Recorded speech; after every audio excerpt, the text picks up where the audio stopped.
Have you ever looked around and asked yourself why this country, this so-called land of the free, feels more like a prison with a flag on it? Why everything's getting worse no matter who the hell is in charge?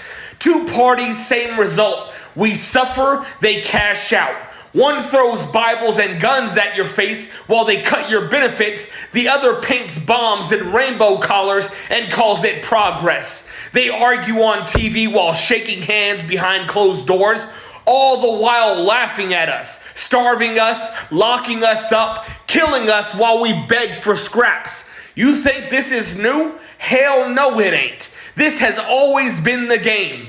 Every time people fight back, really fight back. Not vote, not beg, not tweet, but organize, revolt, strike. They're demonized, jailed, or dead. That's not an accident. That is America. The abolitionists, they were called radicals, terrorists. Most white folks in this country didn't even want slavery to end. They profited from it.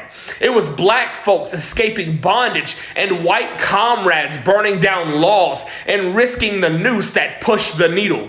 Not the politicians, not the courts, the people. And what changed? Slavery just got renamed. It's called prison now. Legalized slavery under the 13th Amendment. And both parties are just fine with that. Biden wrote the damn crime bill. Trump expanded ICE. Who's the good guy? Neither. MLK, y'all love to quote the dream, but ignore how he died. The FBI tried to push him into suicide.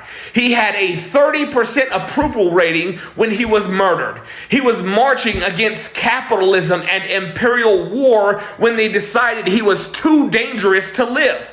Fred Hampton, executed by the state at 21 years old for feeding children and preaching unity.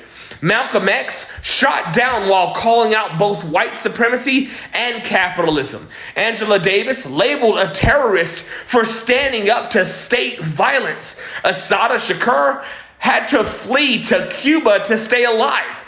That's who the state targets. People who mean it. Meanwhile, we've got over 770,000 people homeless in 2025, while 18 million homes sit empty. Got people dying from insulin rationing while Big Pharma swims in blood money. Amazon workers piss in bottles while Bezos builds rockets. They send over $1 trillion a year to the Pentagon, but tell you there's no money for school lunches, healthcare, or housing. No money for the people, just bullets, bombs, and billionaires. And when folks rise up, boom, militarized cops and tanks. They've killed over 1,200 people a year, every single year, and we just accept it? Don't talk to me about bad apples. The whole orchard is rotten and laced with taxpayer-funded AR-15s. They don't serve and protect. They hunt the poor, the mentally ill, the black, the brown, the queer, the loud, the angry, the organizers. They fear unity. That's the one thing that's always scared the hell out of them. When white coal miners and black sharecroppers came together, they sent in the troops. When the Panthers armed their neighborhoods and fed their own, they sent in the FBI. When striking workers shut down factories, they called it un-American. Because they know the minute we stop waiting for permission, the minute we turn to each other instead of their rigged system, they lose everything. That's what revolution looks like. It's not neat. It's not polite. It doesn't wear a suit or beg a senator. It feeds the people. It protects people. And it refuses to be tamed. Like Assata Shakur said, nobody in the world, nobody in history has ever gotten their freedom by appealing to the moral sense of the people who were oppressing them. So what now? You organize, you mobilize, you resist. Stop begging the system to save you. It is built to break you. Build power from the bottom. Feed your neighbors. Defend your communities. Unionize your workplaces. Disrupt their comfort.